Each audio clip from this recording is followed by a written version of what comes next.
Hola compañeros, bienvenidos nuevamente a este video que se llama Cell Theory, Luca, el primer ser vivo. Bien, ustedes habían venido trabajando una forma en la que estaban explicando cuál había sido el origen de la primera célula. Nosotros ya habíamos visto toda la estructura celular y sus funciones y habíamos dicho que la célula se convierte en el elemento más importante para cualquier organismo vivo. Habíamos dicho que sin la célula pues no se puede generar vida y a partir de eso no se puede generar unas estructuras más complejas como son los biomas en el planeta Tierra. Entonces no se podría tener lo que llamamos la biosfera, que es la característica particular del planeta Tierra con respecto a los demás planetas del sistema solar. Pero bueno, ya conocemos la célula, ya conocemos su estructura, ya sabemos sus funciones, ya podemos decir que no todas las células son iguales, sino que han sido diversas. Pero hay una cosa importante que ha cuestionado a los biólogos durante muchísimos años. Y es, bueno, si se logró determinar que la célula es necesaria para generar nuevas células, o sea, que si una célula no puede salir de la nada, ¿cuál fue la primera célula? A partir de esa pregunta nace una rama en la biología que se llama la teoría celular y busca o pretende dar respuestas de cómo fue que se creó la vida. Nosotros en clase habíamos dicho que esta pregunta es muy difícil de responder y que se necesitan muchísimos estudios más y muchísimos debates más frente al tema para poder asociar o dar una respuesta concreta. Por ahora hay muchos imaginarios, pero los científicos actualmente aceptan una teoría que la llaman la teoría celular y que les ha permitido responder cómo creen ellos que se formó la célula. Así como ustedes hicieron la creación que convinieron a partir de su imaginación, preguntaron a uno de sus acudientes, pues resulta que los científicos también se hicieron esa pregunta y también dieron una respuesta a través de la teoría celular. Muy bien, pues la pregunta básicamente que se hicieron es ¿cuál fue el primer ser vivo? ¿Listo? Si necesitamos una célula para generar otra célula, pues lo más importante es saber que hubo una célula inicial. ¿Listo? Ahora, ¿cuál fue esa primera célula? Muy bien, no es una pregunta reciente. Nosotros habíamos visto en el video que ya se venía preguntando o se venía haciendo esa pregunta desde hace muchísimo tiempo. Particularmente no sobre las células, pero sí sobre los organismos vivos. Por esa razón teníamos aquí a un señor que se llamaba Aristóteles. Aristóteles, aunque no sabía nada de las células, porque el concepto de célula fue con el señor Hooke, como lo vimos como en el año 1600 y punta, Aristóteles sí se preguntó cómo podría surgir la vida y llegó a una conclusión que se conoció como la teoría espontánea o la generación espontánea. Él creía que las cosas nacían porque sí. Entonces él una vez vio o cuenta la leyenda que vio un tronco flotando sobre un río cerca a un río donde se encontraban muchos cocodrilos. Entonces él creyó que de los troncos salían los cocodrilos. Los ratones que salían del maíz, porque siempre que se almacenaba maíz o cereales, que era lo que cultivaban los griegos en la antigüedad, salían muchos ratones. Así estuviera sellada, pero realmente no era que estuviera sellada. El señor Descartes, que es uno de los grandes filósofos de la época del siglo XVI-XVII, también pensó que la vida se generó espontáneamente, que salía porque sí, proof. Incluso uno de los grandes científicos de la historia, que es el señor Newton, también lo hizo. Estaba de acuerdo con el señor Descartes y con el señor Aristóteles en términos de considerar que la vida se formaba de manera espontánea. Pues resulta que eso no duró mucho tiempo porque ya en el siglo XVII, en el año de 1668, nuestro amigo Redi dijo o hizo el siguiente experimento. Dejó un tarro con carne que se empezó a podrir y le empezaron a salir gusanos. Pero él observó que a ese tarro entraban moscas, ponían huevos y de ahí surgía la vida. Si hubiera sido Aristóteles, si hubiera sido el señor Descartes, si hubiera sido el señor Newton, habrían dicho que los gusanos salieron espontáneamente. No porque los puso una mosca, sino porque empezaron a generarse de la nada. Él lo que hizo para refutar al señor Newton, al señor Descartes, al señor Aristóteles, fue tapar ese frasco, ¿sí? Evitar que entraran las moscas, y como no entraban las moscas no podían poner sus huevitos y no podían nacer los gusanos. Razón por la cual estos dos frascos no tenían gusanos vivos. Y ahí fue donde llegaron a la conclusión que las cosas vivas no salen de la nada, sino que por el contrario, se requiere de algo vivo que produzca ese nuevo elemento vivo. Y ahí es cuando llega otro señor, el señor Louis Pasteur, que es muy conocido por el proceso de pasteurización de la leche, que también dijo, efectivamente nuestro amigo Rey tiene razón. Hizo el mismo experimento, pero lo hizo con otros ambientes y con otras condiciones, y se dio cuenta que para poder generar vida tenía que salir de otro elemento vivo. Entonces, no podíamos tener cosas muertas que generaran cosas vivas, sino que estos dos señores dijeron, afirmaron y se convirtió en una condición o un principio natural, y es que para generar algo vivo tiene que haber salido de otra cosa viva, que es el principio fundamental de la célula que habíamos trabajado. Muy bien, ¿qué pasó? Resulta que con los estudios más modernos se dio cuenta, o nos hemos dado cuenta, que las estructuras vivas, llamadas células, están compuestas por organelos y por otras sustancias. Esos organelos, esas sustancias, están compuestos por tres elementos importantes. Nosotros ya los habíamos visto. Las proteínas, que son unas macromoléculas, los carbohidratos, que son otras moléculas que llegan a la célula, ¿sí?, y cumplen ciertas funciones, pero no solo sirven para la nutrición, sino que ayudan a estructurar los organelos y ayudan a estructurar la célula. Y de un elemento muy importante que se encuentra en el núcleo de las células eucariotas y regadas por ahí en las citoplasmas de las células procariotas, que es el ADN y el ARN. A estos se le conocen como los nucleolos y a estos se le conocen como las macromoléculas aminas. ¿Listo? De esas ya hemos visto en clase y ustedes van a ver más de eso cuando entren a química. Resulta que cada una de estas estructuras está compuesta, o mejor, las tres estructuras tienen 4 componentes importantes, que son los elementos más comunes del universo y de la naturaleza, principalmente de la Tierra, que son el nitrógeno, el carbono, el oxígeno y el hidrógeno. Esos 4 elementos se combinan de diferente forma y construyen estos 3 elementos importantes. Y muchos otros, pero digamos que en los seres vivos son más importantes estos 3. Resulta que este está compuesto por carbono, nitrógeno, hidrógeno y se me fue el otro, y oxígeno. Este igual, sino que sus distribuciones y sus cantidades son distintas. Por eso son distintos elementos. ¿Listo? ¿Qué creían los científicos? Que al reunir estos 4 elementos se presenta la vida. Y pues intentaron hacerlo. Cogieron los 4 elementos, los intentaron revolver y pum, no pasaba nada, porque es que no se necesita simplemente tenerlos juntos. Se necesitan unas condiciones particulares para que estos 4 señores se organicen y se conviertan en proteínas, se conviertan en carbohidratos o en núcleos, ¿sí?, o el famoso ADN o el ARN. Cuando se combinan esos 3, ¿sí?, se convierten en uno solo, protegido por otro elemento, otra sustancia llamadas lípidos, que ya hemos visto que eran las grasitas, y se convierten en las células primarias y células procariotas, podríamos decirlo de alguna forma.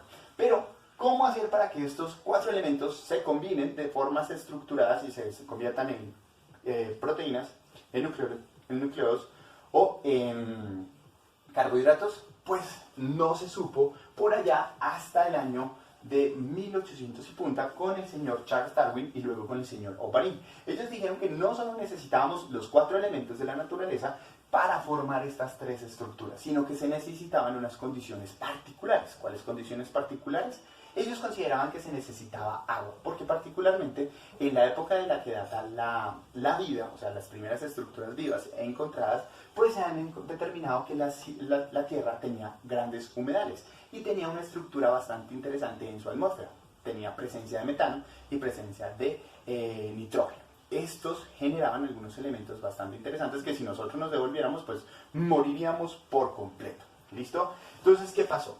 Ellos propusieron una teoría que dice que si nosotros mezclamos esos 3 gases bajo condiciones de cierta temperatura y con cierto intercambio eléctrico, se pueden empezar a generar esas macromoléculas, proteínas, carbohidratos y aminoácidos, y ahí vamos a empezar a generar estructuras vivas, o sea, vamos a empezar a generar vida. Pues resulta que intentaron durante muchísimo tiempo replicar esas situaciones. Cogieron en el laboratorio, cogieron agua con los gases que producen nuestros amigos, que son el hidrógeno, el oxígeno, el carbono y el nitrógeno. Ahí los metieron todos, les daban descargas eléctricas, aumentaron la temperatura del agua y lo dejaron durante muchísimo tiempo, porque recuerden que esto ya no es la de producción espontánea, donde salían de la nada, sino que a través de los días el agua empezó a cambiar de color, los gases empezaron a combinarse y empezamos a tener nuevas estructuras líquidas y se formaron unas condiciones que llamamos los aminoácidos, o sea, las bases que permiten formar proteínas, carbohidratos y el ADN y el ARN.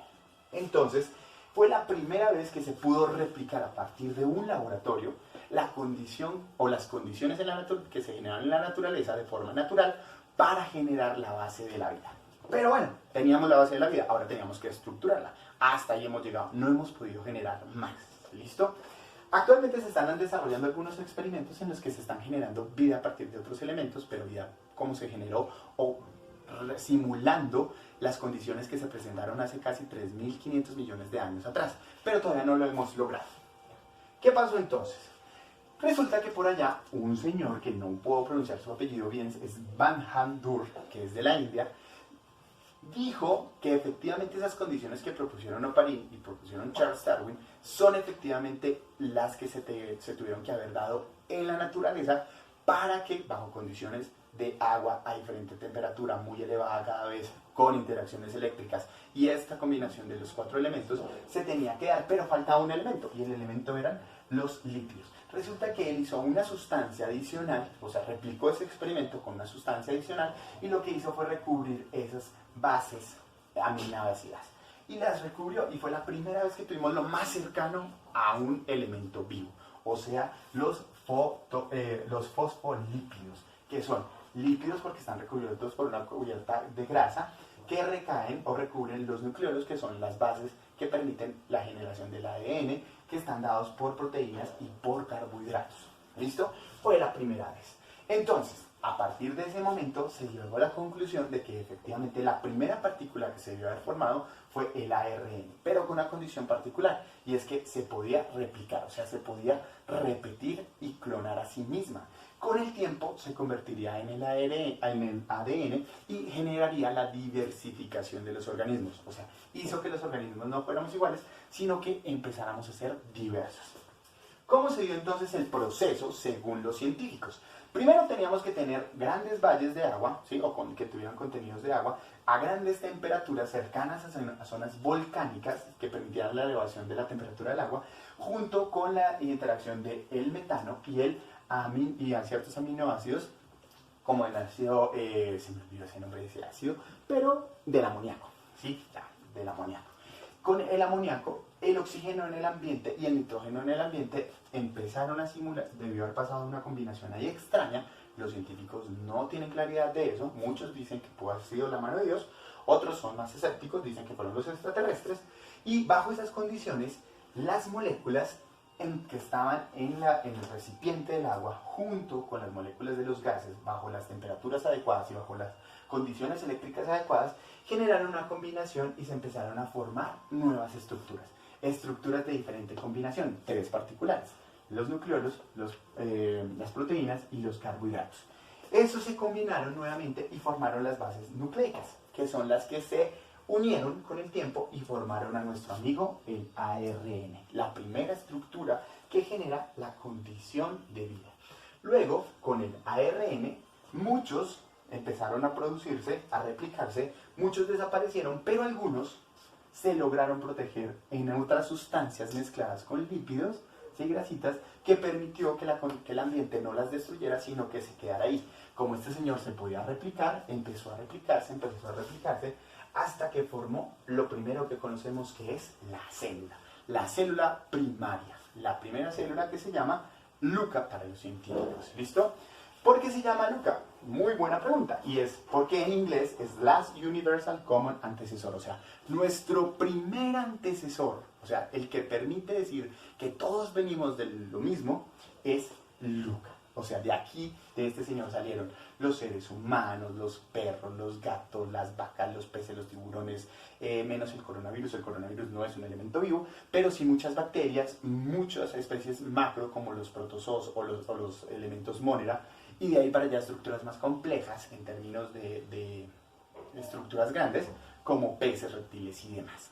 Así se llegó a esa conclusión. ¿Por qué se llega a esa conclusión? Porque resulta que hemos encontrado células en lugares que se llaman las calderas marítimas o las zonas volcánicas marítimas, donde hay esta presencia de estos gases, amoníaco, nitrógeno, metano, hay oxígeno, y se empieza a generar bajo estas estructuras células llamadas primarias, o células muy similares a las que se formaron cuando se formó LUCA hace 3.500 millones de años atrás.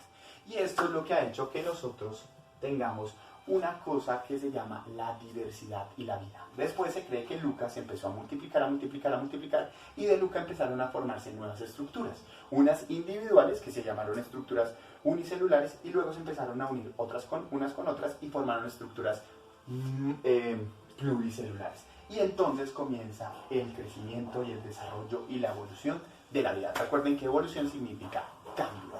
¿Listo? Se dio el cambio en la vida, empezamos a tener estructuras muy simples y luego se fueron volviendo más y más y más complejas.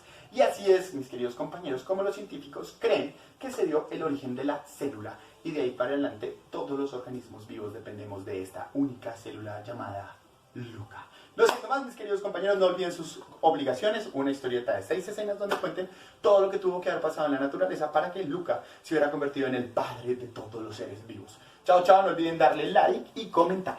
Chao, chao.